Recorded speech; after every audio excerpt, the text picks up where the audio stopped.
Dabar keliaukime į avių ūkį Klaipėdos rajone Judrėnuose, kur buvęs statybininkas 3 vaikų tėvas ekonominės krizės metu ėmėsi statyti namus iš kito atsinaujinančio išteklio – avių vilnos.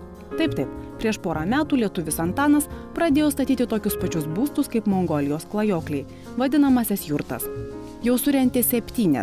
Ši Kauno rajone, kur vyksta Valdorfo pedagogikos mokinių užsiėmimai, bene didžiausia. Dar yra pirčių, kaimo turizmo nameliukų. Įdomiausia, kad Antanas šiuos pastatus statyti mokėsi internete. Prancūzijoje daugiausiai yra tos ir informacijas, ir jurtų yra Prancūzijoje daug. Ir statytojų yra?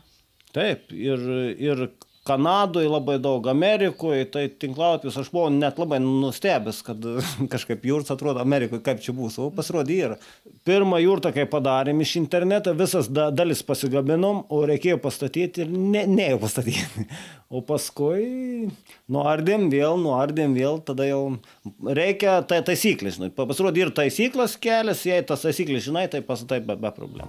Jei teisingai statai tokį namą, čia šilta žiemą ir ne karšta vasara, o jos šilant klimatui ir Lietuvoje darosi panašios į mongoliškasias, sako Antanas, atkūręs lietuviškojo milo ypatingą vilnos vėlimo technologiją.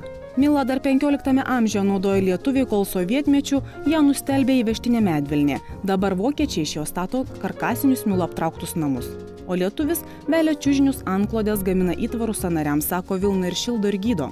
Kaimynų veršiukas susirgo ir ten veterinorius leido antibiotikus savaitę, bet veršiukas jau buvo prie mirties ir padariau bandymą, užrišau veltinį ant kaklą, liemenį, pasivau grinai vilną įsupau.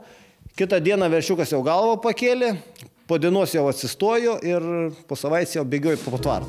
Visko pradžia 100 avių banda, iš kurios dabar liko 5. Sveiką gyvenimo būdą propaguojantis 3 vaikų tėtis tvirtina, nors lietuviai jau pamėgo avieną, vilnos dar neišmoko panaudoti. Pasirodo, Lietuvoje vilnos perteklius, nors ji švariai apdirbta, gerosiomis savybėmis lenkia daugelį kitų natūralių pluoštų. Pavyzdžiui, išplauti taip vilną, kad neturėtų kvapą, reikia, pavyzdžiui, Europoje užmerka į chlorą, išmirka, tada sunyksta šienai, visi pašaliniai dalykai ir gydomos savybės tos vilnas. Lanalinas, jo. Vat, ir, nes kitaip išplauti vilną vis tiek kvapą turi, negerą to. Aš padariau tą vėlimo aparatą, kuris ir suvelia, ir išplauna vilną. Tada nėra nei kvapo ir vilna liekt su lanalinu natūrali sveika vilna. Iš tikrųjų, jeigu lygintumėmės jurtą su įprastu namu, sakė, tinka ir gyvenimu, tai kokie tie pliusai yra?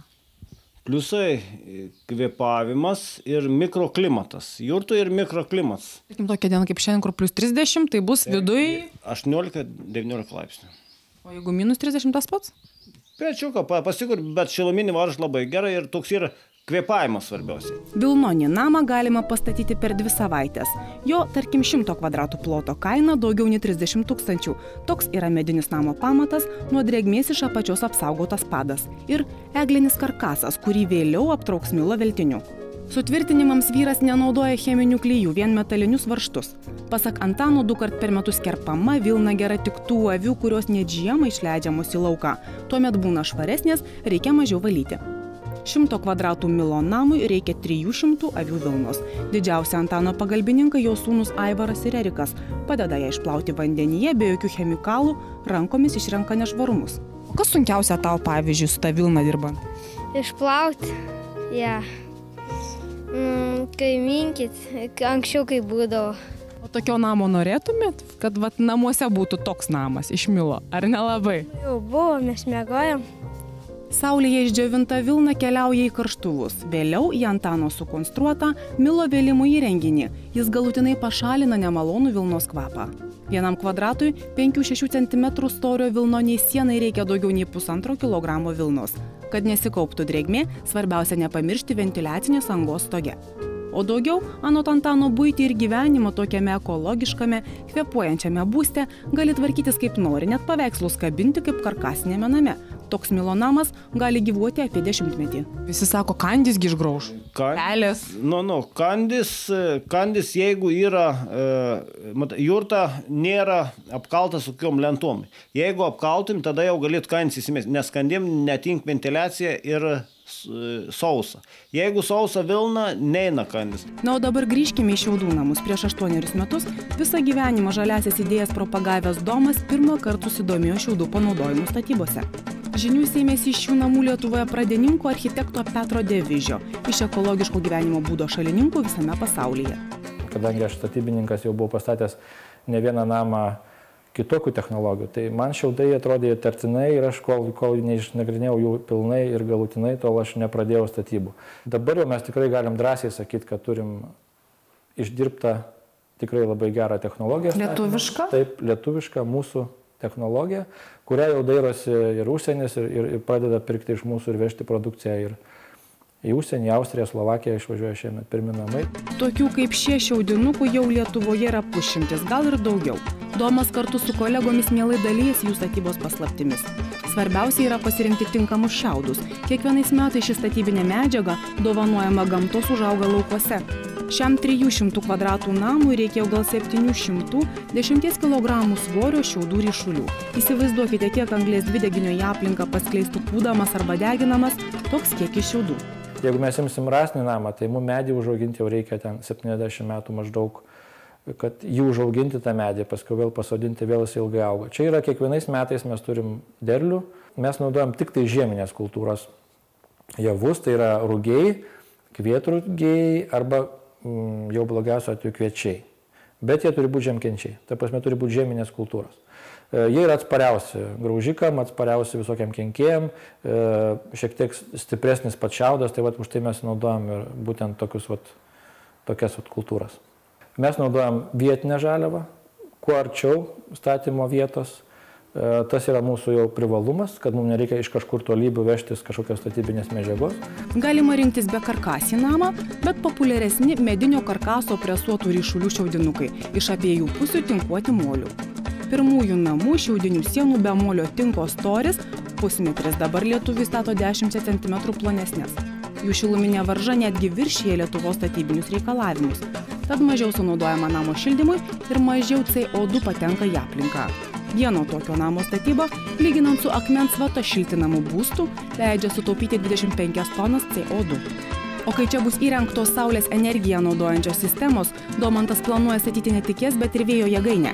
Šiaudų namas sunaudos 10 kart mažiau energijos nei toks pat būstas iš kitų medžiagų. Beje, šiaudų sienos gerai sugeria išorės garsus ir yra itin atsparios. Tikrai čia neįmanoma įlysti peliai ir tai neįmanoma uždegti šitos sienos ir panašiai. Iš tikrųjų mes šiaudinės sienas tinkuojam iš abiejų pusių, tai yra pagrindinis apsaugojantis dalykas tiek nuo pelių, tiek nuo gaisro, tiek nuo visų kitų atmosferinių poveikių. Mūsų siena, tai vadinama, liaudiškai yra kvėpuojanti siena. Ta drėgmė, kur yra viduj, sakykime, perteklius, jisai tiesiog įeina į sieną ir keliauja į lauko pusę ir tokiu būdu jinai keliauja ta drėgmė į vidų. Vasarą atvirkščiai, jinai iš lauko keliauja į vidų. Smagiausia, kad abiejose šiaudų namuose apdaila ekologiška iš vietinių medžiagų, kurių atvežimui ar gamybai nereikia naudoti didelio energijos kiekio.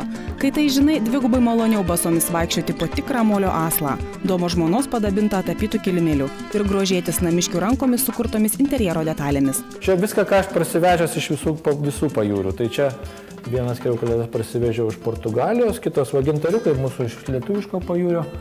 Taip, kad viskas čia yra lietuviška. Tai yra tas pusų paprastas molis. Tai čia sudėt viską, kas tiko gražiai? Viskas, kas tiko gražiai. Ta prasme, kad būtų spalvota, kad būtų kuo įvairesnės spalvos. Tai ir pupelės, ir visokie čia yra ir ryžiai, kava, lęšiai, makaronai netgi. Makaronai net yra? Jo, yra visko čia yra. Tikrai rastumėt pilną maisto racioną. Bet iš tikrųjų buvo pats procesas įdomus, kad nuėjus į parduotuvę, tu perki kaip ir maisto produktą, bet nežiūri į tai, koks jisai ten skanus ar ne, bet žiūri jos spalvą. Šiaudų namas nėra nei brangus, nei pigus. Kadangi iš viso paėmus siena pati kaip siena, sudaro iki 10% namo kainos. Vis tiek mums reikės daryti pamatus, tos pačius, langus dėti, stogą dengti, ir visą įrangą daryti, elektrą, komunikacijas ir panašiai, tai ir sudaro tą visumą tą kainą. O sienos yra, sakykime, tik iki 10% namo kainos. Tai kokią konstrukciją mes be pasirinktumėm, tai svyruos labai nedaug ta namo kaina. Bet mes tikrai turėsim daug geresnę šiluminę izoliaciją, mikroklimatą ir, aišku, ekologiškumą.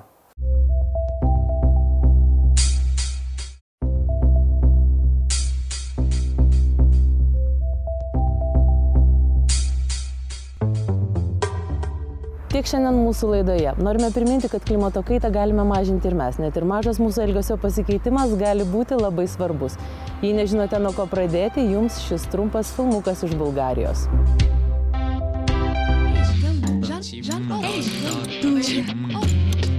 Когато излизам, изключвам лампите от всички стаи. Когато се прибирам, ги включвам. Изключвам, включвам. Лесно е. А нашите понякога не го правят. Затова трябва да им напомним и да го правя вместо тях.